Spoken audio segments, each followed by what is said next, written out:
اس بوڑھی عورت نے اسے پیار سے پکارا اور نہ چاہتے ہوئے بھی خود بخود اس کے قدم اس کی جانب بڑھ گئے۔ پاپا، اس نے اس بوڑھی عورت کے قریب آ کر پہلا سوال کیا۔ ابھی آتا ہی ہوگا میری جان، تم میرے پاس بیٹھ جا۔ اس بوڑھی عورت نے اس کا ہاتھ پکڑ کر اسے اپنی گود میں بٹھا لیا۔ بھوک لگ رہی ہے؟ وہ اس کی بات سمجھ نہ سکی۔ تب اس عورت نے ہاتھ سے منہ کی جانب اشارہ کیا تو اس نے سر ہلا دیا۔ میرا، او میرا! اس نے ذرا زور سے آواز دی تو ایک دبلی پتلی سانولی سی عورت بڑی پھرتی سے کسی کمرے سے نمودار ہوئی۔ جی اماں جی، وہ اپنے ہاتھ دوپٹے سے پونچھ رہی تھی۔ بیٹی کا ہاتھ منہ دھلواؤ، اسے ناشتہ کرواؤ، ہاں دودھ ضرور دینا۔ جاؤ بیٹا، اس نے اسے اس عورت کے سپرد کر دیا جسے وہ میرا کہہ کر پکار رہی تھی۔ میرا اسے کہیں کمروں سے گزارتی ہوئی نسبتاً ایک چھوٹے سے کمرے میں لے گئی۔ یہ کمرہ نسبتاً کچھ گرم تھا، شاید وہ کچن تھا۔ میرا نے اسے ایک رنگین چھوٹے سے اسٹول پر بٹھا دیا اور تھوڑی ہی دیر میں اس کے آگے کھانے کو بہت کچھ رکھا تھا۔ وہ عورت اس سے نہ جانے کیا کچھ بول رہی تھی اور وہ خاموشی سے اسے دیکھ رہی تھی۔ پاپا کے بغیر کچھ بھی کھانے کو دل نہیں چاہ رہا تھا، لیکن بھوک اپنے عروج پر تھی۔ اور پھر تھوڑی ہی دیر میں پاپا بھی آ گئے۔ ان کا منہ سرخ ہو رہا تھا جیسے وہ بہت زیادہ روئے ہوں۔ پاپا نے اسے اپنی گود میں اٹھا لیا۔ پاپا نے اسے بتایا کہ وہ بوڑھی عورت اس کی گرینڈ ماں ہے۔ وہ حیرت سے پاپا کو تک رہی تھی۔ یہ گرینڈ ماں ان پریوں والی کہانیوں کی گرینڈ ماں سے بہت مختلف تھی۔ اور کیا فیری لینڈ ایسا ہوتا ہے؟ اس کے ذہن میں شور مچ گیا تھا۔ جان، تمہارا نام زینب ہے، تمہیں یاد ہے نا؟ پاپا شروع سے ہی اسے اکثر زینب کے نام سے پکارتے تھے، لیکن ماما کے سامنے وہ اسے صرف ڈارلنگ ہی کہہ کر مخاطب کرتے تھے۔ پاپا، ماما، اس کے منہ سے بے ساختہ نکلا۔ اب ہم وہاں کبھی نہیں جائیں گے بیٹا، اب ہم اپنے ملک میں رہیں گے، یہ ہمارا اپنا دیس ہے، جان اپنی مٹی۔ پاپا اس وقت بہت مشکل سے زبان بول رہے تھے جس کی وہ عادی نہ تھی۔ حالانکہ پاپا اس سے اکثر اردو بولا کرتے تھے، لیکن اس کی زبان میں ابھی اتنی روانی نہیں تھی، وہ بار بار اٹکتی تھی۔ یہاں میری زینب اپنی دادی اور پاپا کے ساتھ رہے گی، قرآن پڑھے گی، نماز پڑھے گی، روٹی پکائے گی نا بیٹا؟ پاپا بچوں کی طرح سوال پر سوال پوچھ رہے تھے اور وہ ان کے ہر سوال کے جواب میں سر ہلائے جا رہی تھی۔ وہ آہستہ آہستہ اسی ماحول میں ضم ہوتی جا رہی تھی۔ وہ گرینڈ ماں کو اب اماں جان کہتی تھی۔ اس کے اندر ان کے لیے جو خوف تھا وہ ختم ہو چکا تھا۔ وہ اس کا اتنا خیال رکھتی کہ اسے پھر کبھی ماما یاد نہیں آئی۔ اس کی ان سارے بچوں سے جلد ہی دوستی ہو گئی جو اماں جان کے پاس سپارہ پڑھنے آتے تھے، اور اب وہ بھی سپارہ پڑھنے لگی تھی۔ پاپا اسے جب بھی پڑھتے دیکھتے خوشی سے ان کا چہرہ کھل جاتا۔ اب وہ زمینوں کی دیکھ بھال کرنے خود جانے لگے تھے، وہی زمین جس پر محنت کرنے سے گھبرا کر اور رنگ برنگے دیس کی سحر انگیزی سے مروب ہو کر وہ وہیں کے ہو چلے تھے، لیکن حقیقت میں وہ رنگ برنگی تتلیاں زہریلی ثابت ہوئی۔ ایک ایک کر کے پرت در پرت حقیقت آشکار ہوتی گئی۔ تب پاپا گھبرا گئے۔ انہیں اب اپنے انجوائمنٹ اور زندگی سے زیادہ اس کے مستقبل کی فکر تھی، اور پھر اماں جان نے انہیں اپنے سفید دوپٹے میں سمیٹ لیا۔ وہ پھر سے محفوظ ہو گئے۔ گاؤں کی دھول میں اٹی گلیاں، گوبر سے سجی دیواریں اب انہیں آرٹ کے نایاب نمونے دکھائی دیتی۔ وہ اپنے رب کے مشکور ہوتے کہ جس نے انہیں ٹوٹنے اور بکھرنے سے بچا لیا تھا۔ ہاں اماں، میں نے نماز پڑھ لی۔ ہر اذان کے بعد بہانہ بنا کر دوڑ لگانے والے رضوان احمد اب پہلی تکبیر پر ہی ٹوپی سنبھال کر مسجد کا رخ کرتے۔ ایک آگ سے گزر کر اپنے مالک کی محبت کا سبب سمجھ میں آتا جا رہا تھا۔ دعا کے لیے ہاتھ اٹھاتے تو آنکھیں خود بخود بھیگ جاتی۔ اپنے لیے دنیا جہان کی نعمتوں کی فرمائش کرنے کی بجائے سوائے معافی کے اور کچھ نہ نکلتا۔ وہ اندر سے کیسے اس کا انہیں خود بھی علم نہ تھا، پر اب سب کچھ کھلتا جا رہا تھا۔ وہ ایک دیندار عورت کے واحد سپوت تھے جس کی زبان پر ہر وقت استغفار کا ورد رہتا، تو پھر بھلا وہ اس ذات باری سے کیسے منکر ہو سکتے تھے؟ سب کچھ دھل چکا تھا۔ سفید شفاف اور پاکیزہ ماحول اپنے اندر سب کچھ سمو رہا تھا، اور وہ خدائے برتر کے آگے جھکتے جا رہے تھے۔ اماں جان، یہ بلو مجھے روز کالو کالو کہہ کر چڑھتا ہے۔ ہر روز سپارہ پڑھانے کے بعد اماں جان بچوں کو درس دیتی تھی تو کبھی کبھار شکایات کا سلسلہ بھی چھڑ جاتا۔ نہ بیٹا، یہ تو بری بات ہوئی۔ اوپر والے نے سب کو بڑا اچھا پیدا کیا۔ اب دیکھ، امجد کی آنکھیں کتنی بڑی اور خوبصورت ہیں، اس کے ہونٹ اور ناک سب کتنے اچھے ہیں۔ امجد تو بڑا پیارا بچہ ہے، لیکن بیٹا ہر بندے میں سب کچھ ہی اچھا نہیں ہوتا۔ بس یہی امجد کے ساتھ ہے۔ اگر یہ گورا چٹا ہوتا تو اس کو ہر کوئی نظر لگاتا، تبھی اللہ تعالیٰ نے اس کی رنگت گہری رکھی۔ اماں جان نے بچوں کے اس انداز میں بلو کو سمجھاتے ہوئے کہا۔ ہاں اماں جان، میری اماں بھی یہی کہتی ہے کہ پیارے بچوں کو بہت جلدی نظر لگ جاتی ہے۔ نصیبہ پٹ سے بولی۔ نہیں اماں جان، امجد جھوٹ بولتا ہے، بلو نے چور نگاہوں سے کہا، جب کوئی جھوٹ بولتا ہے تو اس کی آنکھیں سچ بولتی ہیں، اور جس کی آنکھیں سچ بولتی ہیں اس کا دل بھی سچ بولتا ہے۔ لو بیٹا، تمہارے جھوٹ کا ساتھ تو تمہاری آنکھوں اور دل نے بھی نہیں دیا، تو پھر میں کیسے یقین کر لوں؟ سچ بولتے رہو بچوں، اس وقت تک جب تک تمہارے جسم میں سانس ہے، اس لیے کہ تمہاری حفاظت کرنے والا اللہ ہے، اور سچ کی حفاظت کرنے والے تم خود ہو۔ اس کا فیصلہ اللہ نے تم پر چھوڑا، اور پھر جس نے سچ کی حفاظت کی تو اللہ نے اس کی حفاظت کی۔ یہ تھوڑا مشکل تو لگتا ہے، لیکن پھر آسان ہوتا چلا جاتا ہے۔ وہ اماں جان کے پہلو میں بیٹھی بغور ان سب کی باتیں سن رہی تھی۔ اماں جان، مجھ سے کل ایک پلیٹ ٹوٹ گئی تھی۔ اماں نے مجھ سے پوچھا کہ پلیٹ کس نے توڑی، تو میں نے سچی سچی بول دیا کہ مجھ سے ٹوٹی ہے، تو اماں نے بہت مارا مجھے۔ 10 سالہ کلثوم کو اماں جان کی بات سے شاید کچھ اختلاف تھا۔ بیٹا، وہ تجھے سچ کی سزا نہیں ملی تھی، وہ تو تیری غلطی کی سزا تھی، اور بچوں کو تو ایسی سزائیں ملتی رہتی ہیں۔ اگر بڑے بچوں کو ایسی سزائیں نہ دی تو پھر بڑے ہو کر بھی وہ بچوں کی طرح ہی رہیں۔ اور پھر جب میں بچہ تھی تب میری ماں بھی مجھے غلطیوں پر مارتی تھی، لیکن سوچ کہ اگر تو جھوٹ بولتی تو پھر تجھے اللہ کیا سزا دیتا؟ تو اس بڑی سزا سے تو بچ گئی۔ کیا آج میری اماں نے تیری کنگھی چوٹی نہیں کی؟ انہوں نے پوچھا۔ کی تھی اماں جان، اور تیل بھی ڈالا تھا، کلثوم بولی، اور ذرا اترا کر اپنی چوٹی آگے ڈالی۔ تو پھر وہ تجھ سے ناراض نہیں ہے، وہ تو تجھ سے بہت پیار کرتی ہے، ورنہ سزا کے طور پر آج تیری کنگھی چوٹی نہ کرتی۔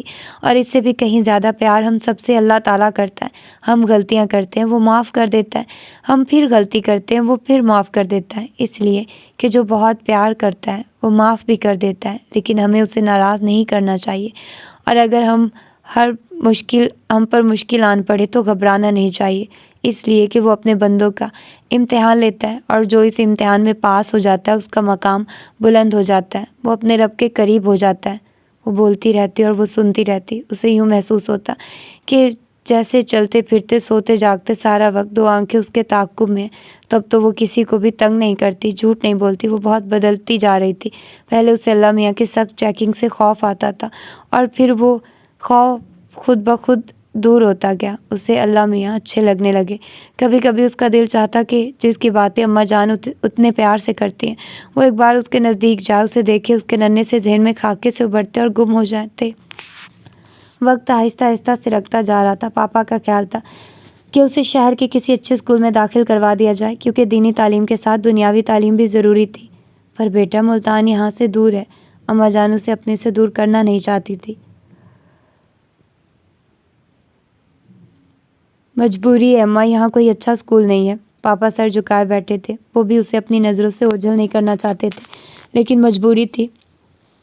لڑکی ذات ہے، اکیلی کیسے رہے گی؟ ان کے دل میں خدشات سر ابھار رہے تھے۔ لڑکیوں کا ہاسٹل ہے اماں، میں سب دیکھ کر آیا ہوں، فکر کی کوئی بات نہیں ہے۔ میں زینب کو اپنے سے دور نہیں کرنا چاہتی، نہ جانے کب میری آنکھ بند ہو جائے۔ تسبیح کے دانے انگلیوں سے پھسل رہے تھے۔ ایسا مت کہیے اماں، خدا آپ کا سایہ ہم پر سلامت رکھے۔ پاپا کا دل تڑپ اٹھا۔ ابھی تو اسے یہاں چند مہینے گزرے ہیں، پر تو کہتا ہے تو ٹھیک ہے، لیکن اماں اگر آپ کہتی ہیں تو۔ پاپا نے ہتھیار ڈالنا چاہے، لیکن انہوں نے ہاتھ کے اشارے سے روک دیا، اور پاپا چپ ہو گئے۔ وہ ان سے دور ہونا نہیں چاہتی تھی، اسے بہت رونا آ رہا تھا، لیکن اماں جان نے قطرہ قطرہ کر کے صبر کا جو مادہ اسے پلایا تھا، اس نے اسے ان سب سے چھپ کر رونے پر مجبور کیا۔ پاپا ٹھیک ہی تو کہتے ہیں، اسے پڑھ لکھ کر ڈاکٹر بننا ہے، تاکہ یہاں وہ ایک ہسپتال کھول سکے، پھر کسی کو بھی علاج کے لیے اونچی نیچی راہوں سے گزر کر شہر نہیں جانا پڑے گا۔ اماں جان منہ لپیٹے پڑی تھی۔ تھوڑے سے عرصے میں وہ ان کی جان بن گئی تھی۔ جب ان سے دور تھی تو ایک کسک سی انہیں ستاتی رہتی تھی۔ کیا میری تربیت میں کوئی کمی رہ گئی جو رضوان احمد نے یوں ایک فرنگی عورت سے شادی کر لی؟ لیکن اس کے یہاں آ جانے سے ان کے ویران دل میں جیسے بہار آ گئی تھی۔ وہ واقعی ان کا خون تھی، کم گو خاموش طبیعت، شرمیلی اور باادب، مولوی اشرف کی پوتی، اور ان کی آنکھوں کی ٹھنڈک۔ اماں جان، میں ہر ویکنڈ پر آؤں گی۔ اس نے ان کے شانے پر اپنا ننھا سا سر رکھ دیا تو ان سے برداشت نہ ہو سکا، جھٹ اسے اپنے سینے سے لگا لیا۔ اماں کی جان، سدا خوش رہو میری بچی۔ بھوری آنکھوں میں آنسو جھلملا رہے تھے۔ پاپا رات بھر اسے سمجھاتے رہے اور وہ سر جھکائے سنتی رہی۔ زینب، تمہیں ماما تو یاد نہیں آتی؟ پاپا کی آنکھوں میں خوف کی ہلکی سی آمیزش تھی۔ تھوڑی تھوڑی۔ اس نے ان کے ہاتھوں پر اپنا ننھا گلابی ہاتھ رکھ دیا اور وہ مسکرا دیے۔ آخر کو اس نے اسے جنم دیا ہے، اتنا یاد رہ جانا تو فطری عمل ہے۔ ان کا دل مطمئن ہو گیا۔ اسے وہ سب کچھ اچھا نہیں لگا تھا۔ بڑے بڑے ہال نما کمرے، جن میں دھیمی آواز سے بولنے پر بھی باز گشت سنائی دیتی تھی، اس کی روم میٹ لڑکیاں اس سے خاصی بڑی عمر کی تھی. اسے ان سے دوستی کرنا اچھا نہیں محسوس ہوا. تم اتنی گوری ہو، ضرور تمہاری ممی انگریز ہوں گی. کیا تم مسلمان ہو؟ لیکن اس کا نام تو زینب ہے، میڈم نے بتایا. لیکن یہ تو چپ ہے، شاید گونگی ہے بیچاری. نہیں، ہم سے ڈر رہی ہے. اور پھر بلند بانگ کہہ کے واقعی اس کے ننھے سے دل کو ڈرا رہے تھے. اس کا دل چاہا کہ دوڑ کر پاپا کی ٹانگوں سے لپٹ جائے. وہ بھی راستے میں ہی ہوں گے. اس بڑے سے کمرے میں ان 3 خوفناک شکل کی لڑکیوں کے ساتھ سونا بہت دہشت انگیز تھا، بالکل اسی طرح جب وہ فلوریڈا میں سوتے ہوئے بلیک وچ سے ڈرتی تھی. لیکن یہاں تو 3 وچز اس کے سامنے تھی. وہ پوری رات ڈرتی رہتی. تب اسے اماں جان کی ترکیب یاد آئی کہ جب بہت ڈر محسوس ہو تو اللہ کا ورد شروع کر دو. اور اس نے اپنی آنکھیں زور سے میچ لی. وہ سچے دل سے اللہ کو یاد کر رہی تھی، اور اللہ کو یاد کرتے کرتے ہی اس کی آنکھ میں نیند کی رانی سما گئی. آج اس کا کلاس میں پہلا دن تھا. کلاس ٹیچر مس حبیبہ بہت سمارٹ تھی. وہ مسکراتے ہوئے پوری کلاس سے اس کا تعارف کروا رہی تھی. اسے اب بھی کچھ خوف سا تھا، لیکن اس کی ساری ٹیچرز اس سے بہت پیار سے بات کر رہی تھی. ایک ٹیچر نے تو اسے چاکلیٹس بھی دی. البتہ بچے اس کے پاس آتے ہوئے شرما رہے تھے. پورے 2 دن گزر گئے تھے. ابھی پاپا سے ملنے میں پورے 4 دن باقی تھے. اسے بخوبی حساب یاد تھا کہ اچانک کلاس میں سے اس کا بلاوا آیا. اس کے پاپا اس سے ملنے آئے ہیں. لیکن ابھی تو پاپا کے ملنے میں 4 دن باقی ہیں. وہ کچھ خوش اور کچھ حیران سی دوڑی ہوئی میڈم کے آفس آئی. لیکن پاپا کو دیکھ کر وہ کچھ افسردہ سی ہو گئی.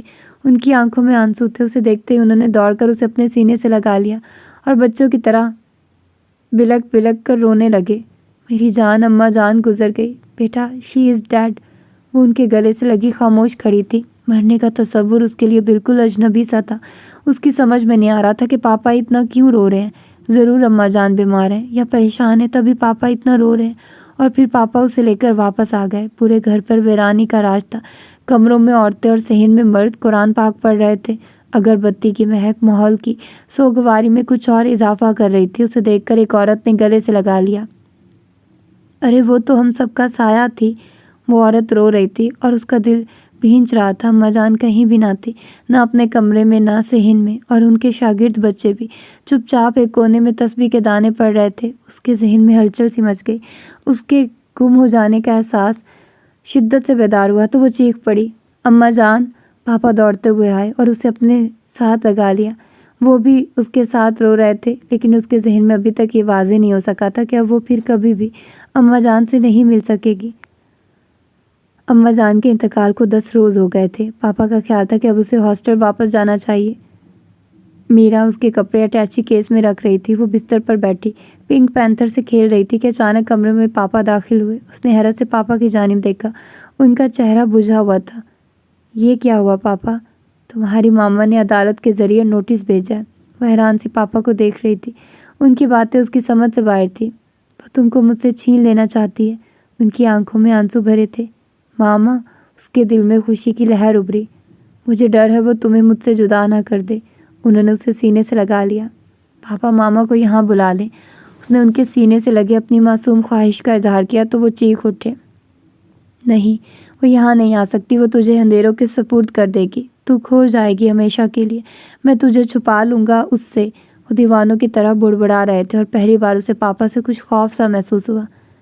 میرا خیال ہے ایسا اب ممکن نہیں.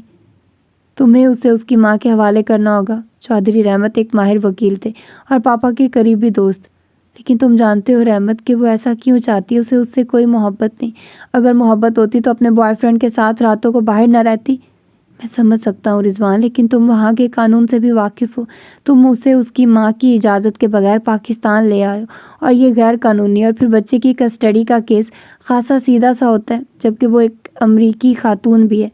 اس کے پیچھے امریکی ایمبیسی اور انسانی حقوق کی تنظیمیں ہیں. بہت ڈرامہ رچایا اس نے. ایک ماں کا پلڑا ویسے بھی بھاری ہوتا ہے. انہوں نے دلائل دیے. لیکن میں ایسا ہونے نہیں دوں گا کہ مولوی اشرف اور اماں جان کی پوتی ایک فرنگی عورت کے حوالے کر دوں. ان کا خون غیرت سے جوش مار رہا تھا. یہ تمہارے سوچنے کی بات تھی رضوان. اب پانی سر سے گزر چکا ہے. لیکن اگر اب اینی خود چاہے کہ اس کی بیٹی تمہارے پاس رہے تو بات بن سکتی ہے، ورنہ ان کی وکالت دم توڑ رہی تھی. میں جانتا ہوں کہ وہ اس کے ذہن میں کیا زہر بھرنا چاہتی ہے. ان کی کن پٹیاں سلگ رہی تھی. تم نے پاکستان آ کر غلطی کی کہیں اور نکل جاتے، غائب ہو جاتے تو شاید. لیکن اماں جان رحمت، ہاں وہ بڑی صابر خاتون تھی، انہیں تمہارا ایک غیر مسلم عورت سے شادی کرنا بالکل اچھا نہیں لگا تھا، لیکن انہوں نے شاید اپنے دل پر پتھر رکھ لیا تھا۔ میں جب بھی ان سے ملنے آیا اور تمہارا تذکرہ کرتا تو وہ کترا جاتی، لیکن پھر تمہارے آنے کے بعد جس طرح انہوں نے تمہیں ویلکم کیا اور زینب کی پرورش کی، وہ قابل تحسین ہے۔ پاپا کی آنکھیں نمناک ہو گئی۔ تم اپنی سی کوشش کر کے دیکھ لو، لیکن میرا خیال ہے کہ بے سود ہے یہ سب کچھ۔ چودھری رحمت نے انہیں مایوس کر دیا تھا، اور پھر ایسا ہی ہوا۔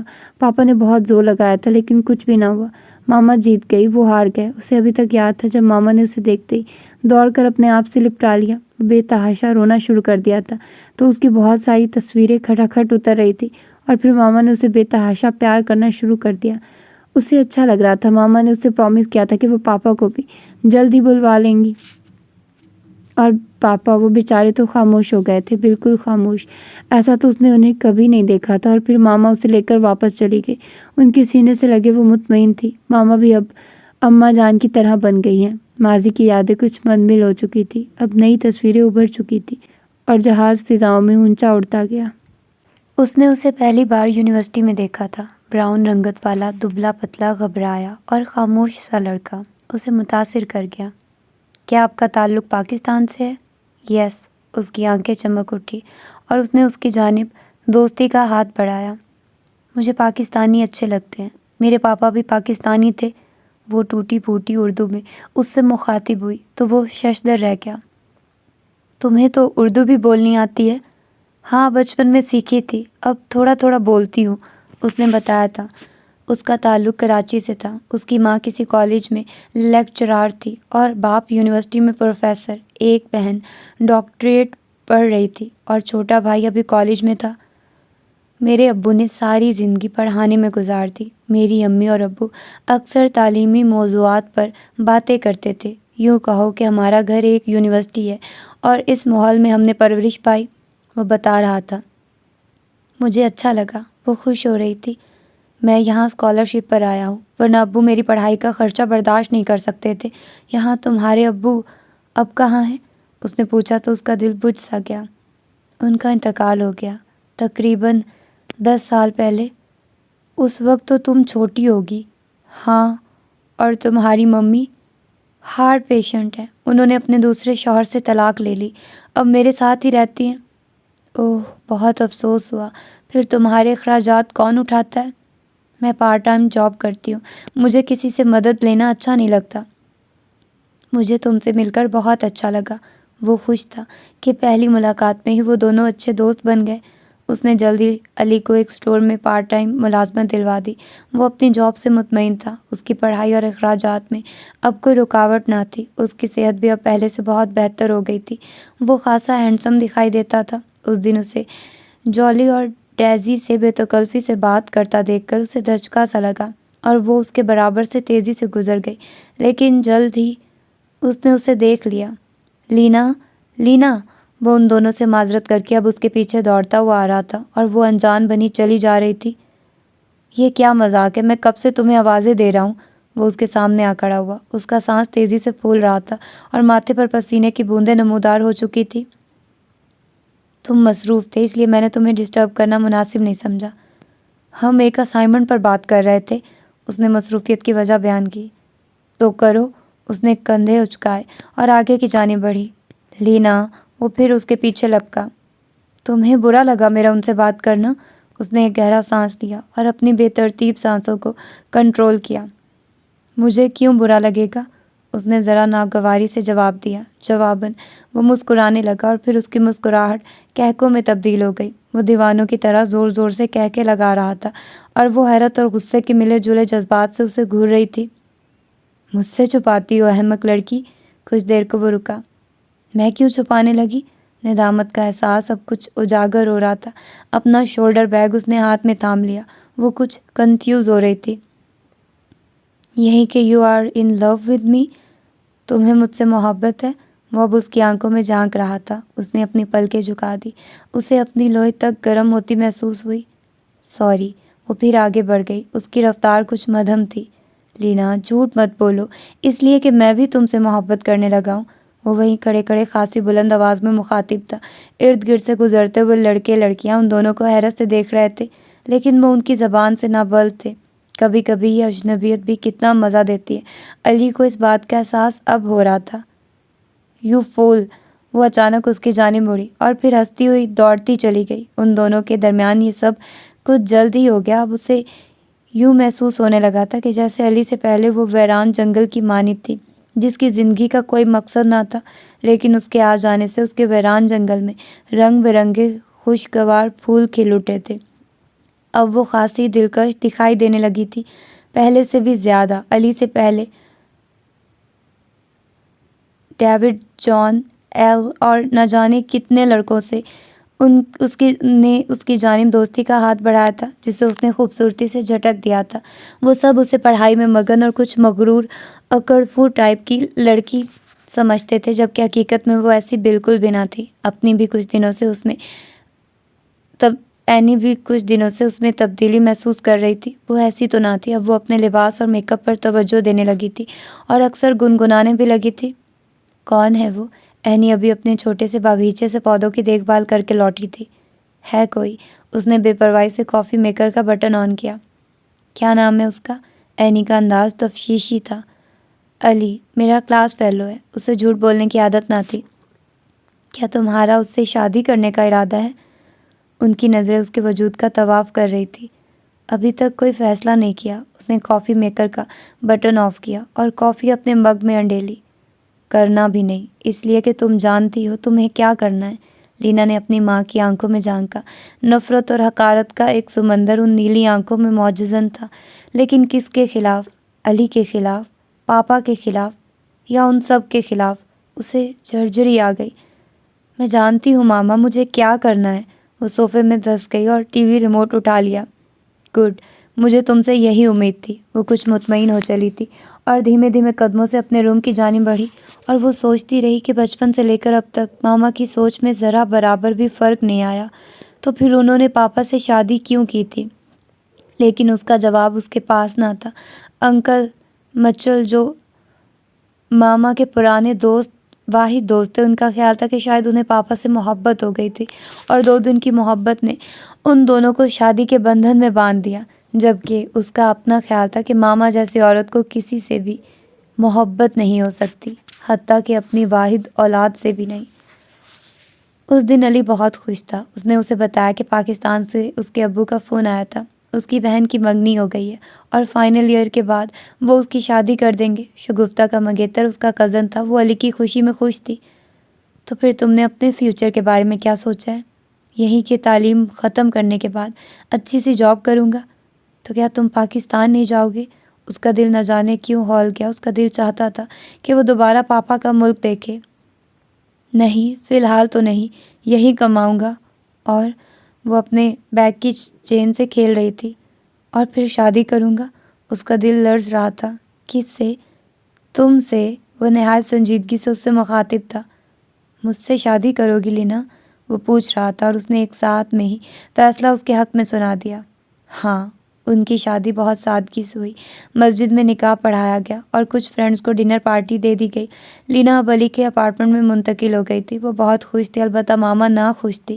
انہوں نے نہ صرف اس کی شادی کی تقریب میں شرکت نہیں کی، بلکہ اس سے اپنے تمام رشتے توڑ لیے۔ اس نے انہیں ان کی تمام تر سنگ دلانہ کوششوں کے باوجود شکست دے دی تھی۔ علی نے اپنی شادی کی خبر سے اپنے گھر والوں کو لاعلم رکھا تھا۔ اس کا خیال تھا کہ تعلیم ختم کرنے کے بعد وہ اسے ساتھ لے کر پاکستان جائے گا، تو اس کے گھر والے باخوشی اپنی بہو کو تسلیم کر لیں گے۔ اسی دوران وہ ایک پیاری سی بیٹی کی ماں بن گئی۔ ان دونوں نے اس کا نام انا رکھا۔ وہ خوش تھے، اور وہ تو اب دنیا میں بھی سپنے بننے لگی تھی۔ ایک ایک کر کے اس کے خواب پورے ہوتے نظر آ رہے تھے، لیکن اس کی خوشیوں کو اچانک کسی کی نظر لگ گئی۔ علی ایک وائرس بیماری کا شکار ہو گیا، اور ایک ہفتے میں ہی ہنستا مسکراتا علی اپنے مالک حقیقی سے جا ملا۔ وہ قدرت کی اس ستم ظریفی پر گمسم سی تھی۔ یہ سب کیا ہو گیا تھا؟ اور پھر اس نے اپنے آپ کو سہارا دیا، پاکستان علی کے گھر والوں کو اطلاع دی، تو یہاں کوہرام مچ گیا۔ اس نے جان بوجھ کر ان سے اپنا اور علی کا رشتہ چھپایا کہ نہ جانے وہ کیسا رد عمل ظاہر کریں۔ علی کی میت لینے اس کے انکل پاکستان سے آئے اور انہیں جب اس ساری حقیقت کا علم ہوا تو انہوں نے اسے علی کی بیوہ اور اس خاندان کی بہو ہونے کی حیثیت سے پاکستان چلنے کو کہا۔ اس نے اپنے آپ کو سنبھالا دیا اور ان کے ساتھ پاکستان چلی آئی، لیکن یہاں اس کا سرد مہری سے خیر مقدم کیا گیا۔ ان سب کو صرف علی کی موت کا غم تھا، اور بس وہ کون ہے، کہاں سے آئی ہے، اس بچی سے ان کا کیا رشتہ ہے، کسی کو اس سے غرض نہ تھی۔ وہ اجنبیوں کی طرح چند دن اس گھر کی چھت تلے رہی، اور پھر جب اس نے انہیں اپنے واپس جانے کی اطلاع دی تو کسی نے بھی اسے روکنے کی کوشش نہ کی، جیسے اس کا اور اس کی بیٹی کا ان سے کوئی رشتہ ہی نہ ہو۔ جس طرح وہ پرنم آنکھوں سے آئی تھی ویسے ہی پڑ گئی، اور دکھوں کا باب اس کے لیے پھر سے کھل گیا۔ اس نے اپنی جاب جاری رکھی، لیکن انا کے لیے وہ پریشان رہتی۔ اس کی بیبی سٹنگ کے لیے اسے اچھی خاصی رقم صرف کرنا پڑتی، لیکن یہ اس کی مجبوری تھی۔ اور پھر ایک دن اچانک علی کا چھوٹا بھائی سنی اس کے پاس آیا تو وہ حیران رہ گئی۔ مجھے افسوس ہے بھابھی کہ ہم نے آپ کے ساتھ کچھ اچھا سلوک نہیں کیا پاکستان میں۔ بھابھی؟ اس نے زیر لب دہرایا۔ اسے یاد تھا کہ پاکستان میں بھائی کی بیوی کو بھابھی ہی کہہ کر پکارتے ہیں۔ ایک خوشی کا سا دھیما احساس اس کے دل میں پیدا ہوا۔ شکر اس نے مجھے اپنی بھابھی تو تسلیم کیا۔ دراصل علی بھائی کی اچانک موت نے ہمارے حواس اس قابل ہی نہیں چھوڑے تھے کہ ہم ان کے علاوہ کسی اور کے بارے میں سوچتے، لیکن اب ہمیں اس بات کا شدت سے احساس ہوا ہے کہ آپ کے ساتھ زیادتی ہوئی ہے۔ میں خوش ہوں سنی کہ تم لوگوں کو میرا احساس ہوا۔ شدت جذبات سے اس کی آنکھیں بھر آئی۔ علی بھائی نے ہمیں اپنی شادی کے بارے میں لا علم رکھ کر اچھا نہیں کیا، لیکن بہرحال آپ اور انا ہمارے خاندان کا حصہ ہیں۔ وہ جھمپا سا بیٹھا تھا۔ تم ٹھیک کہتے ہو سنی، میں نے تو علی سے کئی بار کہا تھا، لیکن وہ تم سب کو سرپرائز دینا چاہتے تھے۔ ویسے میرا باپ بھی پاکستانی تھا۔ اس کے لہجے سے فخریہ انداز جھلک رہا تھا۔ جی ہم سب کو حیرت ہوئی تھی کہ آپ کی اردو خاصی صاف ہے۔ ہاں پہلے اتنی نہیں تھی، لیکن میں اور علی صرف اردو میں ہی بات کرتے تھے، اور وہ اسے اپنے اور علی کے متعلق چھوٹی چھوٹی باتیں سناتی رہی، اور وہ سنتا رہا۔ 2 سالہ انا کے لیے انکل کا تجربہ نیا تھا، لیکن سنی کی خوش مزاجی نے جلد ہی اسے اس کا دوست بنا دیا۔ سنی نے اسے بتایا کہ وہ یہاں اچھے مستقبل کی تلاش میں آیا ہے۔ لینا چاہتی تھی کہ وہ جلد ہی کسی اچھی جاب پر لگ جائے، لیکن شاید اسے کوئی جلدی نہ تھی۔ وہ زیادہ تر وقت انا کے ساتھ گزارتا، اور وہ بھی اس سے خاصی گھل مل گئی تھی۔ لینا صبح جاب پر جاتی تو سنی اس کے پیچھے ایک اچھی ہاؤس وائف کی طرح گھر کی دیکھ بھال کرتا۔ وہ خاصی مطمئن تھی۔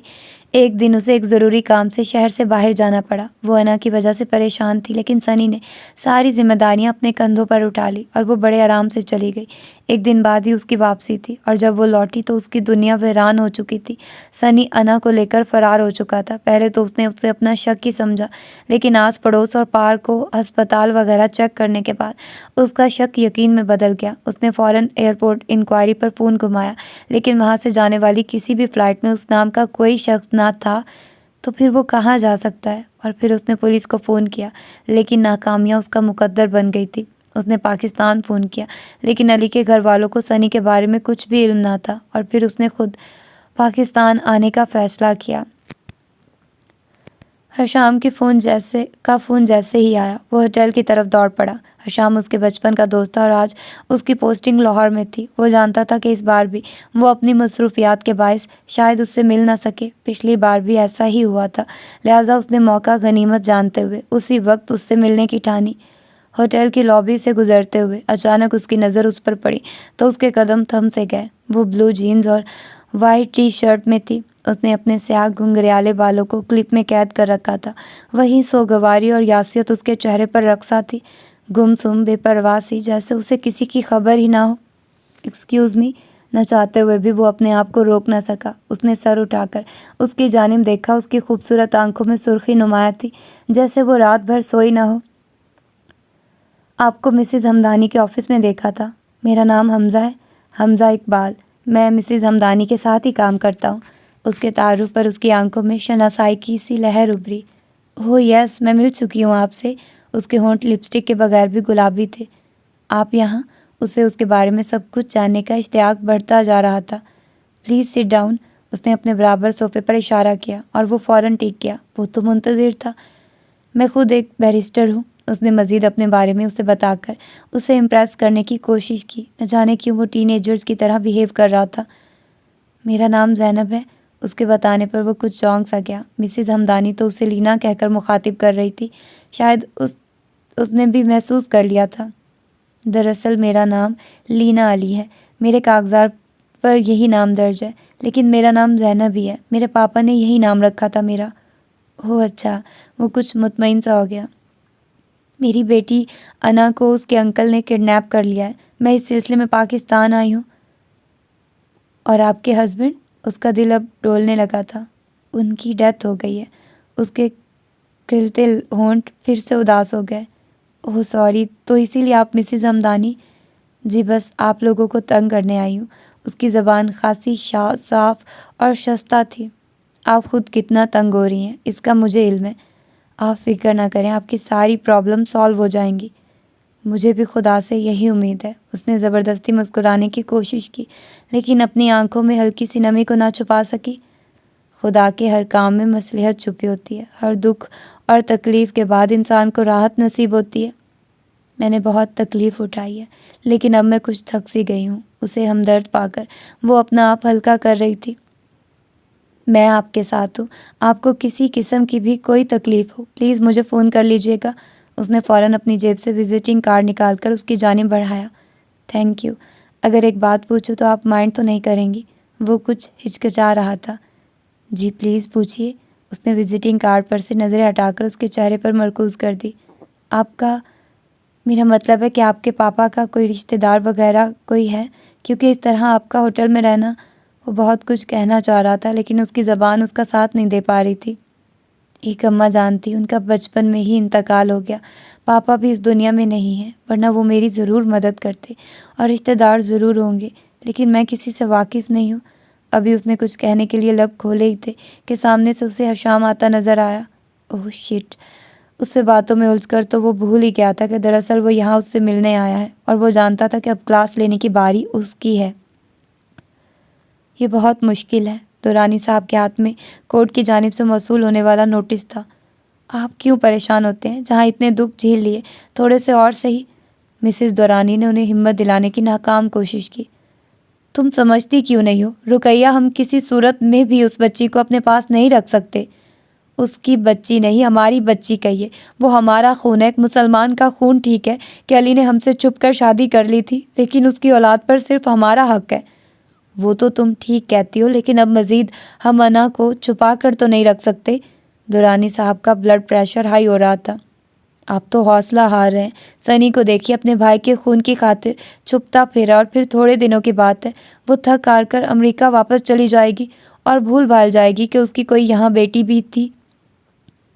تمہارا خیال غلط ہے بیگم، وہ ایسی لڑکی نہیں لگتی، بڑی مضبوط ہو کر آئی ہے، اور پھر اس کے ساتھ نہ صرف قانون ہے بلکہ اخبار والے بھی اس کیس کو اچھال رہے ہیں۔ یونیورسٹی میں مجھے کتنے لوگوں کو جواب دینا پڑتا ہے، کچھ اندازہ ہے تمہیں؟ اور میں جو منہ چھپاتی پھرتی ہوں اس کا آپ کو علم نہیں، لیکن میں کسی بھی قیمت پر اپنی بچی کو اس عیسائی عورت کے حوالے نہیں کروں گی۔ یہ کیسے ہو سکتا ہے کہ ایک مسلمان کی اولاد ایک عیسائی عورت کی تربیت میں رہے؟ وہ عیسائی نہیں ہے، اس کے بارے میں مجھے انفارمیشنز ہیں۔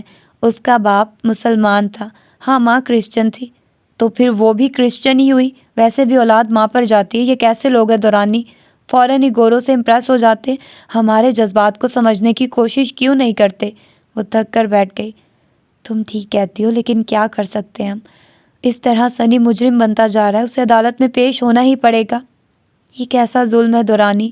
اس کی آنکھیں جھلک پڑی۔ میں جانتا ہوں کہ تم پر کیا بیت رہی ہے، بیٹے کا کیا قصور ہے، یہ بھی تو سوچو۔ میرا تو خیال ہے کہ تم خود لینا سے بات کر کے دیکھو۔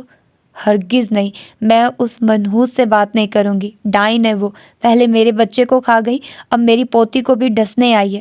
میں خوب جانتی ہوں ان لوگوں کو بہلانے پھسلانے کے سارے حربے آتے ہیں، لیکن میں اس کی باتوں میں ہرگز بھی نہیں آؤں گی۔ کاش علی بیٹا تم یہ شادی ہی نہ کرتے، کاش۔ دورانی صاحب نے تھک کر ہار مان لی تھی۔ اب تو انہیں صرف اپنے مرے ہوئے بیٹے سے ہی گلہ تھا۔ آج اتوار کا دن تھا۔ وہ بڑے مزے سے خواب خرگوش کے مزے لے رہا تھا کہ اچانک فون کی گھنٹی بڑے زور سے بجی۔ ہیلو، اس کی آواز نیند میں ڈوبی ہوئی تھی۔ ہیلو، میں زینب بات کر رہی ہوں، مسٹر حمزہ سے بات کر سکتی ہوں؟ بلا شبہ وہی تھی۔ اس کی نیند رفو چکر ہو گئی، وہ سنبھل کر بیٹھ گیا۔ جی زینب، میں حمزہ بات کر رہا ہوں۔ حمزہ، مجھے مسز ہمدانی سے ملنا ہے، میں سخت پریشان ہوں۔ اسے اس کا حمزہ کہہ کر مخاطب کرنا اچھا لگا۔ مسز ہمدانی 2 دن کے لیے اسلام آباد گئی ہوئی تھی اور کل رات ہی وہ لوٹی تھی۔ اسے ان کے شیڈول کا علم تھا، لیکن یقیناً وہ اس سے ناواقف تھی۔ شاید اس لیے وہ پریشان تھی۔ اب تک اسے صرف دلاسے ہی مل رہے تھے۔ انا اور سنی کا کچھ پتہ نہیں چل سکا تھا۔ دراصل مسز ہمدانی تو کل ہی اسلام آباد سے واپس آئی ہیں۔ آپ فکر نہ کریں، کل آفس میں ان سے ملاقات ہو جائے گی۔ اس نے انہیں ٹالنا چاہا۔ نہیں، مجھے آج ہی ان سے بات کرنی ہے۔ ان کے گھر کا فون بھی شاید خراب ہے اور موبائل آف ہے۔ اوہو، وہ سوچ میں پڑ گیا اور پھر اس کی سمجھ میں ایک ترکیب آ گئی۔ میں آدھے گھنٹے میں ہوٹل پہنچتا ہوں، آپ تیار رہیے، میں آپ کو ان کے گھر سے لے چلتا ہوں۔ تھینک یو ویری مچ حمزہ، آپ بہت کائنڈ ہیں۔ وہ اس کی شکر گزار ہو رہی تھی اور وہ شرمندہ۔ آدھے گھنٹے میں اس کی گاڑی ہوٹل کے صدر دروازے پر اس کی منتظر تھی۔ وہ بھی ٹائم کی پابند تھی، سفید کرتا شلوار میں۔ وہ ہمیشہ کی طرح پاکیزہ اور باوقار نظر آ رہی تھی۔ میں تو گھڑی دیکھ دیکھ کر وقت گزار رہی تھی۔ اس نے فرنٹ سیٹ کا دروازہ کھولا اور وہ اس کے برابر والی سیٹ پر بیٹھ گئی۔ اس نے گاڑی سٹارٹ کی۔ آپ فکر نہ کریں زینب، سب کچھ ٹھیک ہو جائے گا۔ اس نے ہمیشہ کی طرح اسے ایک اور تسلی دی۔ خدا کرے ایسا ہی ہو۔ پتہ نہیں میری بچی کیسی ہوگی۔ اس کی آواز آنسوؤں میں ڈوب گئی۔ آپ کا کیا خیال ہے کہ سنی بچی کو لے کر کہاں جا سکتا ہے؟ ہو سکتا ہے کہ وہ ابھی تک امریکہ میں ہی ہو۔ چوراہے پر سرخ سگنل روشن ہوا تو اس نے گاڑی روک لی۔ میں جانتی ہوں، وہ سب جانتے ہیں کہ انا کو سنی نے کہاں چھپایا ہے، لیکن وہ ہرگز نہیں چاہیں گے کہ انا میرے ساتھ رہے۔ کیوں؟ ہری بتی روشن ہوئی اور اس نے گاڑی چوراہے پر سے موڑی۔ اس لیے کہ وہ یہ سمجھتے ہیں کہ ایک مسلمان بچی کو کسی کرسچن عورت کی گود میں پرورش نہیں پانی چاہیے۔ اس نے چونک کر اس کی جانب دیکھا۔ وہ ایک ٹک ونڈ اسکرین کو گھور رہی تھی، ہر قسم کے جذبے سے آ رہی۔ وہ اسے لمحے بھر کے لیے بڑی عجیب سی محسوس ہوئی۔ اس نے اس کی جانب سے منہ پھیر لیا۔ آپ کا کیا خیال ہے حمزہ؟ اس نے اچانک اس پر سوال داغ دیا۔ کس بارے میں؟ وہ کچھ کترا رہا تھا۔ یہی جو میں نے ابھی آپ سے کہا۔ شاید وہ دوبارہ اپنی بات دہرانا نہیں چاہ رہی تھی۔ مجھے مصیبت میں گھرے لوگوں کے کام کر کے اچھا لگتا ہے، لیکن میں کوئی فرشتہ نہیں ہوں۔ میرے دل میں بھی جذبات ہیں، میں سوچتا ہوں، سمجھتا ہوں، محسوس کرتا ہوں، لیکن میں پوری کوشش کروں گا کہ آپ کی بچی آپ کو واپس مل جائے۔ وہ اپنے اندر کے جوار بھاٹے کو لفظوں میں سمو نہیں پا رہا تھا۔ مجھے نہیں پتا کہ آپ نے یہ سب کچھ کیوں کہا، لیکن میں اتنا ضرور جانتی ہوں کہ آپ مجھے کیا سمجھ رہے ہیں، وہی جو علی کے گھر والے سمجھ رہے ہیں۔ میں مانتی ہوں کہ میری ماں ایک عیسائی عورت تھی اور میرا باپ مسلمان، لیکن حقیقت تو یہ ہے کہ میں مسلمان ہوں، اور اس لیے نہیں کہ باپ کی طرف سے مذہب اسلام مجھے ورثے میں ملا ہے، بلکہ اس لیے کہ میں نے اللہ کو خود سمجھا ہے، محسوس کیا اور اپنے دل سے اس کے واحد ہونے کا اقرار کیا ہے۔ میں کہیں بار ٹوٹی ہوں، لیکن ہر بار خود کو سمجھا ہے، محسوس کیا اور اپنے دل سے اس کے واحد ہونے کا اقرار کیا ہے۔ میں کہیں بار ٹوٹی ہوں، لیکن ہر بار اپنی اسی ذات نے مجھے سہارا دیا ہے، مجھے احساس دلایا کہ وہ مجھ سے کتنی محبت کرتا ہے، اور جس سے وہ محبت کرتا ہے اسی کو تو آزماتا ہے۔ مجھے بھی آزما رہا ہے۔ کبھی کبھی میں لڑکھڑا جاتی ہوں اور وہ مجھے پھر سنبھال لیتا ہے۔ اس نے ایک جھٹکے سے گاڑی روکی اور حیرت سے اسے تک رہا تھا۔ بظاہر آزاد خیال نظر آنے والی اندر سے کتنی پاکیزہ اور صابر تھی، اس کے تصورات سے کہیں زیادہ۔ میں یہ بھی جانتی ہوں کہ علی کے پڑھے لکھے اور روشن خیال والدین مجھ سے کیوں خائف ہیں۔ انہیں ڈر ہے کہ میں ان کے خون کو غلط راستے پر نہ ڈال دوں، اسے اندھیرے میں اکیلا نہ چھوڑ دوں۔ لیکن اللہ کی قسم حمزہ، میں اپنی بچی کے ساتھ ہرگز بھی ایسا نہیں ہونے دوں گی جو میرے ساتھ ہوا تھا۔ اس نے دونوں ہاتھوں سے اپنا چہرہ ڈھانپ لیا تھا۔ وہ رو رہی تھی، اس کا جسم لرز رہا تھا، اور پھر اس نے اپنے آپ پر قابو پایا۔ حمزہ نے اپنی جیب سے رومال نکال کر اس کی جانب بڑھایا۔ وہ اپنے آنسوؤں کو بے دردی سے رومال سے رگڑ رہی تھی۔ میرے بابا کے ساتھ بھی یہی ہوا تھا، لیکن جب وہ مجھے چھپا کر پاکستان لائے تھے تو انہیں اماں جان نے سہارا دیا تھا۔ میری دادی کو سب لوگ اماں جان کہا کرتے تھے۔ وہ بہت پرہیزگار خاتون تھی۔ ان کے ساتھ گزرے میرے چند دن میری ساری زندگی پر محیط ہو گئے۔ اس میں ان کا جبر شامل نہیں تھا، شاید یہ ان کے نیک اعمال کا اثر تھا جو میرے دل میں سب کچھ اترتا گیا، یہاں تک کہ جب ماما مجھے پاپا سے چھین کر امریکہ لے گئی اور انہوں نے مجھے اپنی راہ پر ڈالنا چاہا تو پہلے تو میں اپنی معصومیت اور کم عمری کی وجہ سے ان کی راہ پر چلتی رہی، لیکن ہر رات کو سونے سے پہلے اللہ کا ورد کرنا نہیں بھولتی تھی، اس لیے کہ میں بلیک وچ سے خوف زدہ تھی، اور پھر رفتہ رفتہ عمر کے ساتھ یہ خوف چھٹتا گیا، لیکن میں نے ماما کے ساتھ چرچ جانا چھوڑ دیا۔ مجھے ایک خوف سا ستاتا تھا، وہاں ماما مجھ سے لڑتی، ناراض ہوتی، اور پھر انہوں نے شادی کر لی، وہ اپنی نئی زندگی میں مگن ہو گئی اور میں ادھوری رہی۔ لیکن جب مجھے علی ملا تو مجھے محسوس ہوا کہ جیسے مجھے میرا کھویا ہوا دوسرا حصہ مل گیا۔ علی نے مجھے نماز پڑھنی سکھائی جو میں بھول چکی تھی، اور پھر مجھے اسلامی لٹریچر پڑھنے کا شوق ہو گیا۔ ہم دونوں نے شادی کر لی۔ کبھی کبھی تو وہ مجھ سے کہتا کہ زینب، تمہاری اسلامی معلومات تو مجھ سے بھی بہت زیادہ ہیں، تم تو پوری علامہ ہو۔ اور پھر انا پیدا ہوئی، لیکن شاید اوپر والے کو میرا ایک اور امتحان لینا مقصود تھا، سو وہ جاری ہے علی کی موت سے لے کر اب تک۔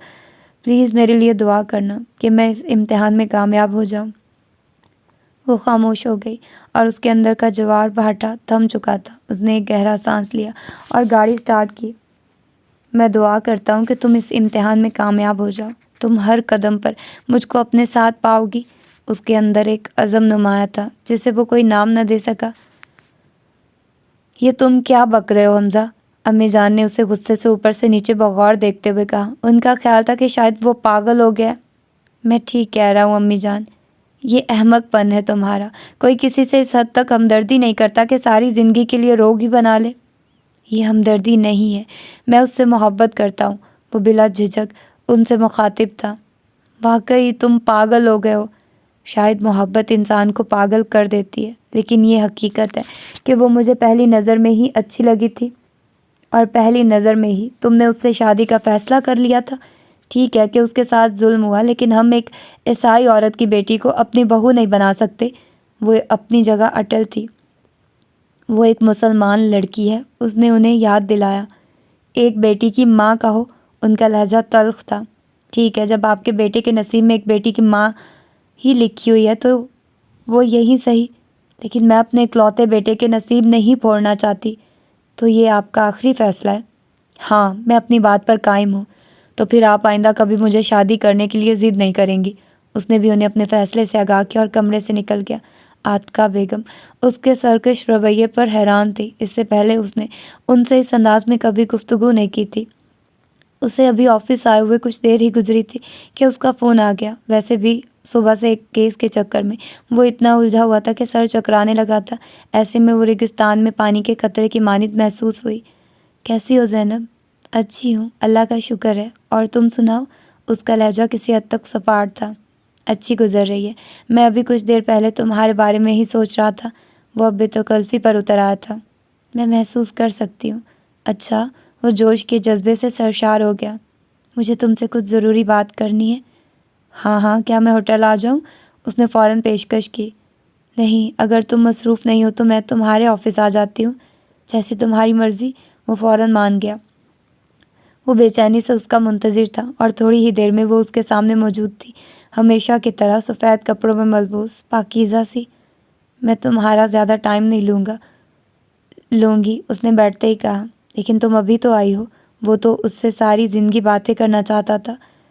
تم جانتے ہو حمزہ کہ میں پاکستان صرف انا کے لیے آئی تھی، اور میرا مقصد صرف اپنی بیٹی کو حاصل کرنا تھا۔ اس نے اس کی بات نظر انداز کرتے ہوئے کہا۔ تھی سے تمہاری کیا مراد ہے؟ وہ اس کے اس اسلوب پر حیران تھا۔ میری بیٹی غلط ہاتھوں میں نہیں ہے، اسے کچھ نہیں ہوگا۔ میرا اس کو اس قدر چاہنا اچھا نہیں ہے۔ میں بھول گئی تھی یہ کہ اپنی اولاد سے اس قدر محبت نہیں کرنی چاہیے۔ اس محبت سے بڑھ کر بھی محبت کا ایک جذبہ ہے جو تمام تر جذبات و احساسات پر حاوی ہونا چاہیے۔ یہی ہمارے لیے نجات کا راستہ ہے، اور وہ محبت ہے، اللہ تعالیٰ کی ذات۔ اس لیے اب تمہیں میرے لیے اس سلسلے میں پریشان ہونے کی ضرورت نہیں ہے۔ مسز ہمدانی سے میرا رابطہ نہیں ہو سکا تھا، میں ان سے خود بات کر لوں گی۔ میں نے اپنی محبت اوپر والے کے حوالے کر دی ہے۔ اس نے اپنا پرس سنبھالا اور اٹھنا چاہا۔ ہاں، میں جو اہم بات تم سے کرنے آئی تھی وہ تو بھول ہی گئی۔ میرا وجود میرے مالک اور میری بیٹی کے لیے وقف ہو چکا ہے، اب اس پر کسی اور کا حق نہیں۔ تم سمجھ رہے ہو نا؟ اس نے ان کی حیران آنکھوں میں جھانکا۔ وہ جا چکی تھی اور وہ گمسم بیٹھا رہا۔ اس نے تو اسے لب کھولنے کا بھی موقع نہیں دیا تھا۔ ابھی تو اسے بہت کچھ کہنا تھا اس سے، لیکن اس نے یک طرفہ فیصلہ سنا کر اس کے احساسات و جذبات کا خون کر دیا تھا۔ ایئر کنڈیشنڈ کمرے میں حدت خاصی بڑھ چکی تھی۔ اس نے جلدی سے گلاس میں پانی انڈیلا اور اپنے سوکھے ہونٹوں سے لگایا۔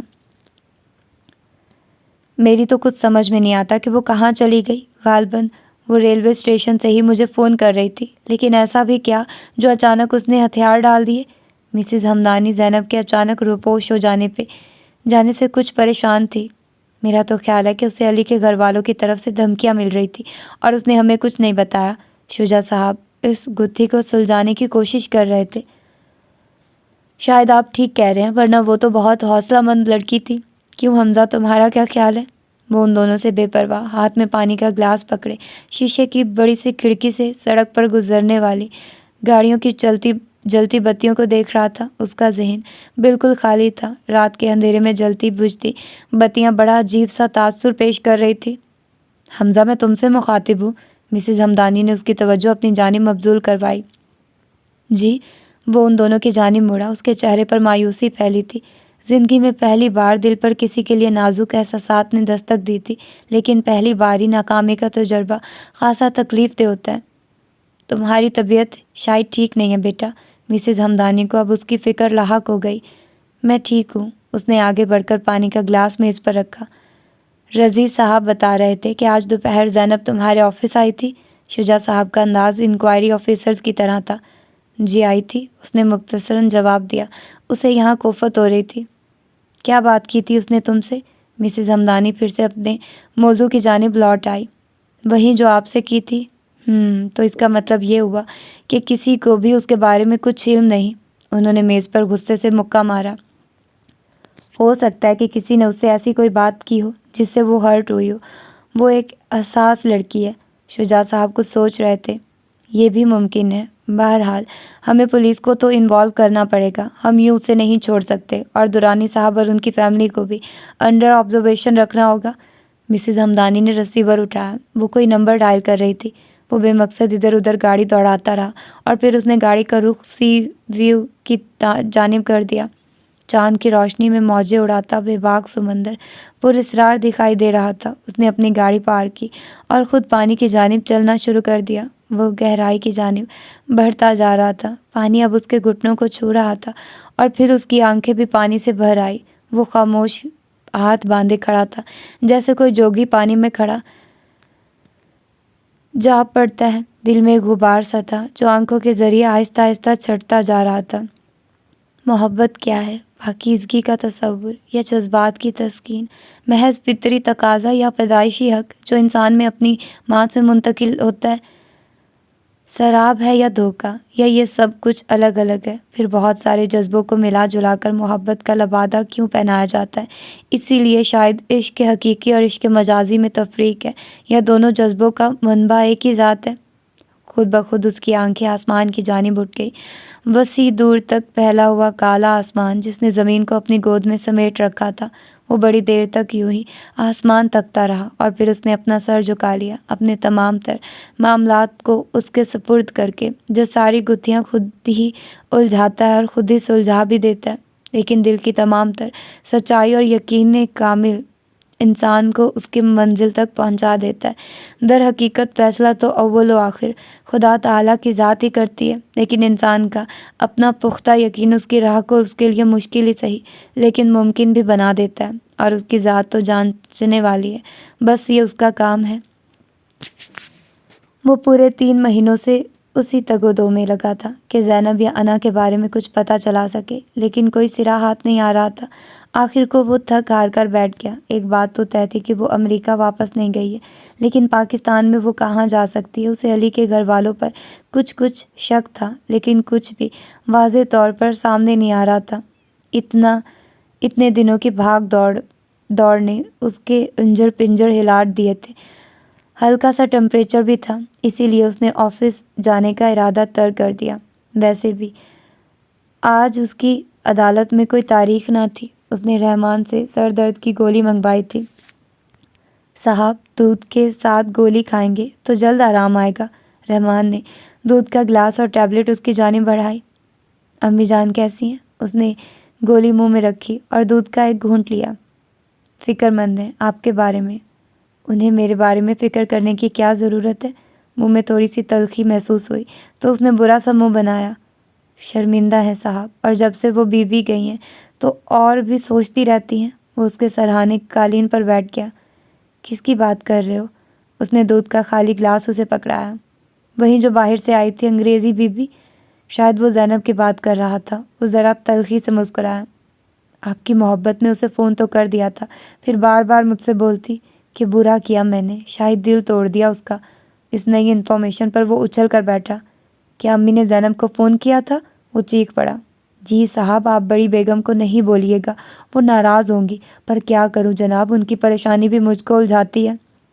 اف خدا، یہ کیا کیا امی آپ نے؟ اسی لیے وہ چلی گئی شاید، اس نے اپنی پیشانی مسلتے ہوئے کہا۔ وہ اپنے آپ کو اس کا مجرم سمجھ رہا تھا۔ یہ جو نیک لوگ ہوتے ہیں نا صاحب، یہ کسی کا دل نہیں توڑ سکتے۔ بڑی بیگم صاحبہ نے آپ کی محبت میں یہ کر تو دیا، لیکن اب پشیمان ہوتی ہیں، دعائیں مانگتے ہوئے روتی ہیں۔ وہ دل کی بڑی نرم ہے۔ آپ اس بیوی کو تلاش کرو جناب۔ وہ اپنی رو میں بولے جا رہا تھا اور اس کی سماعت پر ہتھوڑے برس رہے تھے۔ ہمارے گاؤں میں ایک مزار ہے صاحب پاک بی بی کا، بڑی نیک عورت تھی، ادھر سب کی منتیں پوری ہوتی ہیں، ہم بھی ادھر جا کر بڑی بیگم صاحبہ کے لیے منت مانگیں گے۔ گاؤں میں مزار؟ اس کے ذہن میں چرخی سی گھوم گئی۔ زینب کے بچپن کے کچھ دن کسی گاؤں میں بھی گزرے ہیں، جہاں اس کی دادی رہتی تھی، جہاں اس کے پاپا پیدا ہوئے تھے۔ کیا نام تھا اس گاؤں کا؟ وہ اپنے ذہن پر زور ڈال رہا تھا۔ راجن پور۔ اس کی آنکھیں خوشی سے چمک اٹھی۔ یہ سب کچھ اسے پہلے یاد کیوں نہیں آیا تھا؟ اسے اپنے اوپر غصہ آ رہا تھا۔ وہ ابھی ظہر کی نماز پڑھ کر فارغ ہوئی تھی کہ میرا نے اسے بچوں کے آنے کی اطلاع دی۔ اس نے جائے نماز طے کی اور برآمدے کی جانب آ گئی، جہاں 3-4 معصوم بچے ہاتھوں میں پارے تھامے اس کے منتظر تھے۔ میرا، میرا! اس نے ذرا بلند آواز میں اسے پکارا تو گھر کے کسی کونے سے میرا برآمد ہوئی۔ وقت کی گرد پیش نے اس کے بالوں میں کچھ سفیدی بکھیر دی تھی، لیکن وہ ابھی تک چاق و چوبند تھی۔ بچوں کے لیے زمین پر بچھاؤ۔ اس کی مراد چٹائی یا دری سے تھی، اور تھوڑی ہی دیر میں بچوں کے قرآن پاک پڑھنے کی دھیمی دھیمی آوازیں اس بڑے سے گھر میں گونج رہی تھی۔ اس نے عقیدت سے اپنا سر جھکا دیا۔ ایک بچہ اس کے پاس بیٹھ گیا۔ وہ پڑھ رہا تھا سورہ دخان کی یہ آیت: ان کو ہم نے تدبیر سے پیدا کیا، لیکن اکثر لوگ نہیں جانتے۔ کچھ شک نہیں کہ فیصلے کا دن ان سب کا وقت ہے، جس دن کوئی دوست کسی دوست کے کچھ کام نہ آئے گا اور نہ ان کو مدد ملے گی، مگر جس پر اللہ مہربانی کرے، وہ تو غالب مہربان ہے۔ اس نے سر اٹھایا تو اس کی آنکھیں اس سے دوچار ہوئی۔ اس کی آنکھوں میں حیرانگی کا کوئی تاثر نہ تھا۔ بچے اسے دیکھ کر خاموش ہو گئے تھے۔ دروازہ کھلا ہوا تھا، میں سیدھا اندر ہی چلا آیا۔ اس نے بلا اجازت اندر داخل ہونے کی وجہ بیان کی۔ اس نے بچوں کو ہاتھ کے اشارے سے پڑھنے کے لیے کہا اور خود اٹھ کر اس کی جانب آئی۔ اس طرف آئیے۔ وہ اس کے پیچھے چل رہا تھا۔ وہ خاصا کشادہ کمرہ تھا، جس میں چند کرسیاں اور ایک پرانی سی میز پڑی تھی۔ اس نے اسے بیٹھنے کا اشارہ کیا اور خود کہیں چلی گئی۔ پرانے وقتوں کا بنا ہوا یہ حویلی نما گھر یقیناً اس کے پاپا کا تھا۔ وہ چیزوں کا بغور مطالعہ کرنے لگا۔ تھوڑی دیر میں وہ آئی۔ اس نے بڑی سی سفید چادر میں اپنے آپ کو چھپا رکھا تھا۔ فرمائیے۔ اس نے بیٹھتے ہی اجنبیوں کی طرح سوال داغا۔ میں تمہیں ڈھونڈتے ہوئے یہاں تک آ پہنچا۔ منزل پر پہنچ کر وہ کچھ متزلزل ہو رہا تھا۔ کوئی خاص کام تھا مجھ سے؟ اس کا روکھا پن دل میں لکیریں سی ڈال رہا تھا۔ زینب، یہ تم نے کیا کیا ہے؟ شہر چھوڑ کر اس گاؤں میں آ بسی۔ تمہیں علم ہے کہ ہم سب تمہارے لیے کتنے پریشان ہوئے؟ آپ لوگوں کو میرے لیے پریشان ہونے کی ضرورت تو نہیں تھی، میں پہلے ہی سب کو بتا کر آئی تھی، لیکن پھر بھی زینب، اتنے آگے تک جانے کے بعد تمہارا یہ اقدام ٹھیک نہیں تھا۔ اتنے میں میرا ٹرے اٹھائے کمرے میں داخل ہوئی۔ اس نے ٹرے میز پر رکھی اور گلاس میں جگ سے سرخ شربت انڈیلا اور اسے پیش کیا۔ اس نے گلاس لبوں سے لگایا۔ آپ کو یہاں تک پہنچنے میں خاصی دقت ہوئی ہوگی۔ میرا کے جانے کے بعد وہ بولی۔ شاید وہ موضوع بدلنا چاہتی تھی۔ زینب، میں تمہاری خاطر یہاں آیا ہوں۔ میں جانتا ہوں کہ امی جان نے تمہیں فون کیا تھا، تم یقیناً ہرٹ ہوئی ہوگی، لیکن یقین کرو وہ اب بہت شرمندہ ہیں۔ وہ اب اپنی ذات پر لوٹ آیا تھا۔ یہ میرا اپنا فیصلہ تھا۔ اس کا چہرہ سپاٹ تھا۔ کیا سمجھتی ہو تم اپنے آپ کو؟ اس طرح سب سے الگ تھلگ اپنی دنیا بسا کر تم دوسروں کو بہت سکھ دے رہی ہو۔ کیا مذہب یہ سکھاتا ہے کہ اپنی جنت سنوارنے کی خاطر دوسروں کے دل کا خون کر دیا جائے؟ وہ شدت جذبات سے چیخ پڑا۔ میں نے کسی کے دل کا خون نہیں کیا ہے۔ وہ نگاہیں چرا رہی تھی۔ کیا ہے تم نے؟ میرے دل کا خون؟ تم جانتی ہو سب کچھ، اب انجان بننے کی کوششیں نہ کرو۔ ضروری نہیں کہ اعلان محبت چیخ چیخ کر کیا جائے، اور تم دوسروں کا بدلہ مجھ سے کیوں لے رہی ہو؟ میں نے تو پوری سچائی کے ساتھ تمہیں اپنانے کا فیصلہ کیا ہے۔ تمہارے رپوش ہونے کے بعد ایک ایک دن میں نے تمہیں اور انا کو ڈھونڈنے میں گزارا، اس لگن اور یقین کے ساتھ کہ ایک دن تم مجھے ضرور ملو گی میری زندگی میں شامل ہونے کے لیے۔ اس کی نگاہوں کی حدت اسے اپنے چہرے پر محسوس ہو رہی تھی۔ وہ دل کی سچائیوں سے اپنے جذبات کا اظہار کر رہا تھا۔ وہ خاموشی سے زمین تک رہی تھی۔ تو تم کچھ نہیں بولو گی؟ ٹھیک ہے، تو پھر یوں ہی صحیح۔ میرا خیال ہے کہ اب میرا یہاں رکنا مناسب نہیں ہے۔ اس نے شربت کا گلاس میز پر رکھا اور خود اٹھ کر کھڑا ہوا۔ انا کی تلاش اور اس کی واپسی کی ذمہ داری میری ہے۔ میں پوری کوشش کروں گا کہ انا کو تمہیں لوٹا دوں۔ اور وہ چلا گیا۔ اس کا دل چاہا کہ آگے بڑھ کر اسے روک لے، لیکن ایک نادیدہ قوت نے اس کے پیر زمین سے جکڑ رکھے تھے۔ صاحب چلے گئے بی بی؟ اس کے جانے کے بعد میرا نے کمرے میں جھانکا۔ ہاں چلے گئے۔ وہ بے سود کرسی پر بیٹھی تھی۔ آپ کو لینے آئے تھے وہ اس کے پاس چلی آئی۔ اس کی بوڑھی زمانہ شناس نگاہیں اس کے چہرے کے تاثرات پڑھنے کی کوشش کر رہی تھی۔ ہاں، آسمان سے ٹوٹے تارے کی طرح جھلملاتا ایک موتی رخسار پر پھسل گیا۔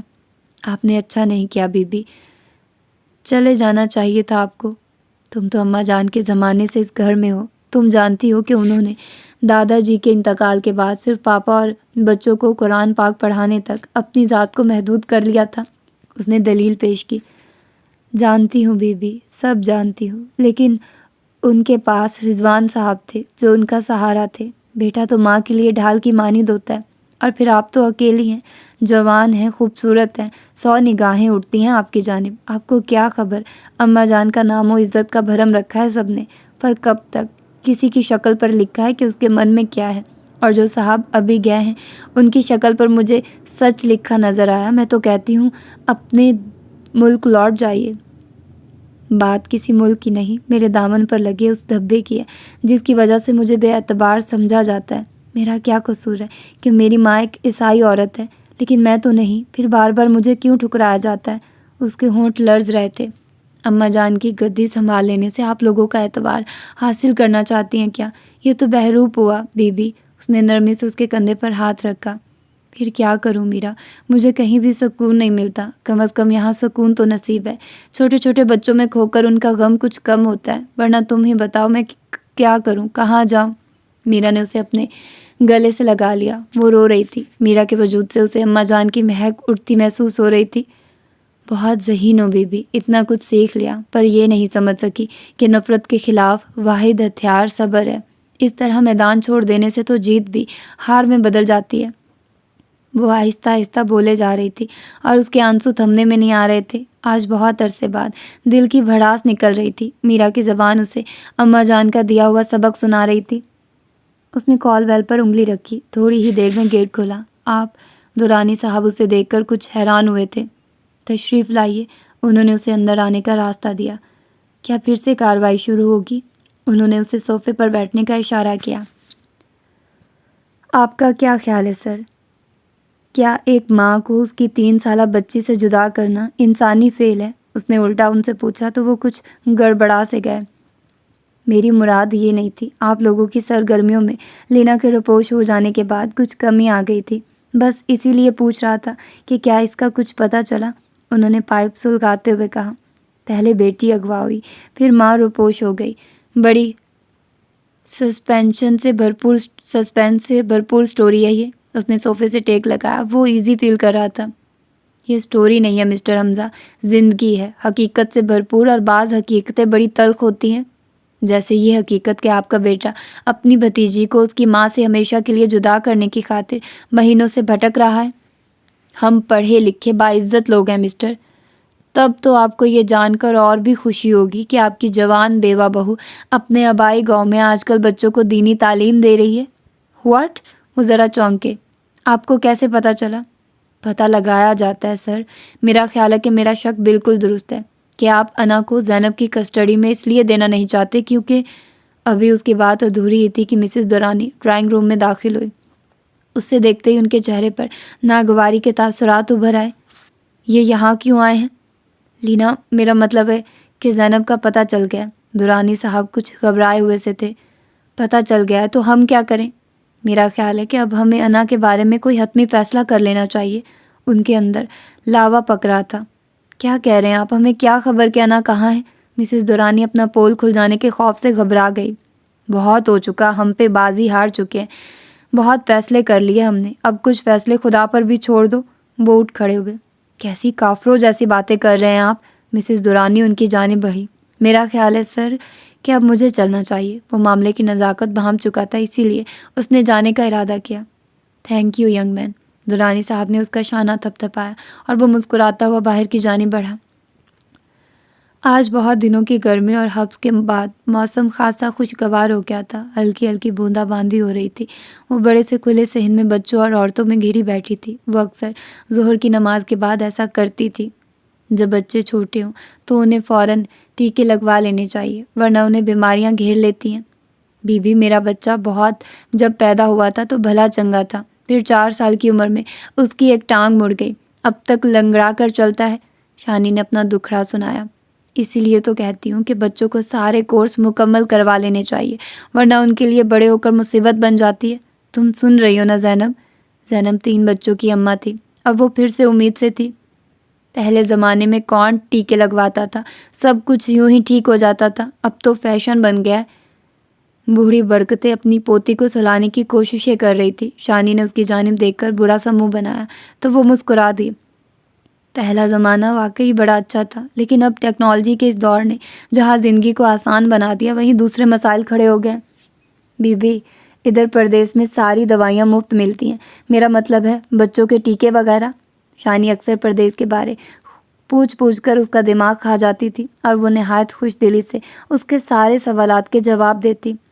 پردیس کی کیا بات کرتی ہو شانی، اب تو پاکستان میں بھی بچوں کے ٹیکے مفت لگائے جاتے ہیں۔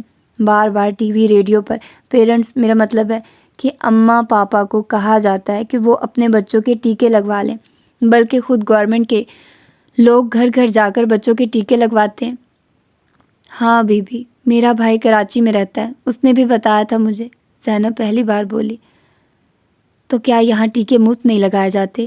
یہ علاقہ دوسرے گاؤں کی نسبت زیادہ پسماندہ ہے۔ پچھلے سال آئے تھی جی، مدرسے میں سب کو بلوایا تھا، بڑا سمجھایا بھی تھا، پر اس سے پہلے کبھی نہیں آئے تھے۔ برکتے کی پوتی اسے خاصا تنگ کر رہی تھی۔ بوندا باندی اب خاصی تیز ہونے لگی تھی۔ میرا خیال ہے کہ اندر چل کر بیٹھتے ہیں، اس نے تجویز پیش کی۔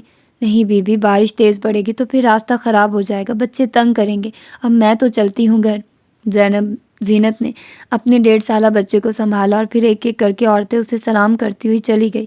اس نے چارپائی کمرے کی جانب گھسیٹی اور برآمدے میں پڑے پنجوں کو ایک ایک کر کے پانی سے بچانے کے لیے اندر کی جانب گھسیٹنے لگی۔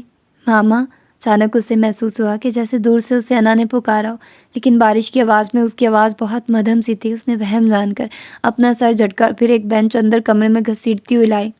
ماما، آواز اب قدرے صاف سنائی دے رہی تھی۔ اس کا دل بڑی زور سے دھڑکا۔ وہ برآمدے کی جانب آئی۔ بارش کی تیز بوچھاڑ میں کچھ صاف نظر نہیں آ رہا تھا۔ اس نے اپنی آنکھوں پر ہاتھ سے چھجا بنایا۔ صحن کے اس پار کوئی بڑی سی کالی چھتری لیے کھڑا تھا۔ انا، اس کا دل اب تیزی سے دھڑک رہا تھا اور پھر اسے اس کا گلابی نازک سا وجود مچلتا ہوا نظر آ گیا۔ وہ بھاگتی ہوئی پانی میں چھینٹے اڑاتی اس کی جانب بڑھی۔ ماما، اس نے اپنی چھوٹی چھوٹی باہیں پھیلا رکھی تھی۔ وہ اس کی گود میں آنے کے لیے مچل رہی تھی۔ انا، مائی ڈیئر بیبی۔ وہ بے اختیار اس سے لپٹ گئی اور اسے اپنی گود میں لے لیا۔ وہ اسے بے تحاشا چوم رہی تھی۔ خوشی سے اس کی آنکھیں آنسو بہا رہی تھی۔ My child. اب وہ اسے اپنے سینے سے لگائے بلک رہی تھی۔ نہ جانے کتنے دنوں کی پیاس اب سیراب ہو رہی تھی۔ زینب، اپنے آپ کو سنبھالو، تم انا کو خوف زدہ کر رہی ہو۔ اس نے نظریں اٹھائی تو وہ مسکراتا ہوا دیکھ رہا تھا۔ اس نے ان دونوں ماں بیٹی پر چھتری تانی ہوئی تھی۔ اب وہ تینوں ایک ہی چھتری تلے کھڑے تھے۔ تھینک یو حمزہ۔ پانی میں شرابور وہ نکھری نکھری کچھ اور بھی پکیزہ دکھائی دے رہی تھی۔ انا اس کے سینے سے ابھی تک لپٹی ہوئی تھی۔ اس میں شکریہ کی کیا بات ہے؟ میں نے تم سے وعدہ کیا تھا تمہاری بیٹی کو لوٹانے کا، سو وہ پورا کر دیا۔ ہاں البتہ تم دورانی صاحب کا شکریہ ادا کرنا، اور مسز دورانی کا بھی، وہ ابھی تک تم سے کچھ خائف ہیں۔ بہت دیر ہو رہی ہے، مجھے شام سے پہلے اسٹیشن تک پہنچنا ہے، ورنہ ٹرین چھوٹ جائے گی۔ حمزہ ایک بات کہوں؟ اس نے ایک نظر اس پر ڈالی اور پھر اپنی نگاہیں جھکا لی۔ ہاں کہو۔ ہم سب کل صبح کی ٹرین سے روانہ ہو جائیں گے۔ منظور؟ وہ دھیمے سے مسکرا رہی تھی، آنسوؤں سے بھری آنکھیں اور مسکراتے ہونٹ۔ خوشی اور غم کا بڑا عجیب سا سنگم تھا۔ وہ دم بخود اسے دیکھتا رہا اور پھر اس نے ایک گہرا سانس لیا۔ منظور، اس نے مسکراتے ہوئے کہا، اور وہ تینوں ایک چھتری تلے بارش کے پانی سے بچتے ہوئے برآمدے کی جانب بڑھ رہے تھے۔ تو یہ تھا آج کا ناول۔ ہوپفلی کہ آپ لوگوں کو پسند آیا ہوگا اور آپ لوگوں نے انجوائے کیا ہوگا۔ اپنا ڈھیر سارا خیال رکھیے گا اور مجھے اپنی دعاؤں میں یاد رکھیے گا۔ ملتے ہیں کسی اور اچھے سے ناول کے ساتھ۔ اللہ حافظ۔